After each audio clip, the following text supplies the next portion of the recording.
سلامونه دوستانو، بشیر وطن دوست یم. The pain is getting worse. The pain is getting worse. درد نور هم زیاتیږي. He walked home. د کور ته ولاړی یا د دلته قدم وهي. I don't like it at all. زما دا بیخي نه خوښیږي یا هیڅ خوند نه راکوي. He has a very expensive car. دوی ډیر ګران یا قیمت بها موټر لري. I forgot to lock my room. زما څخه دا هیر سوی وه چې خونه یا وطاق کل کوم، یا د وطاق یا خونه نه وه کل کړې. I'm not busy. زه مصروفه نه یم، یعنې فارغه یم. Do you mind if I open the window? تا ته به کوم مشکل نه وي یا ته خو به کومه ستونزه نه لرې چې زه کړکۍ خلاص کړم.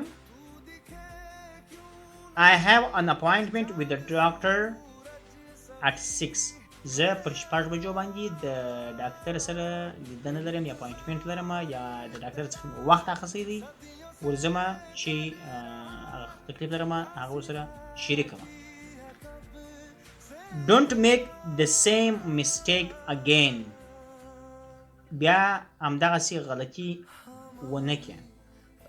I put it in the drawer.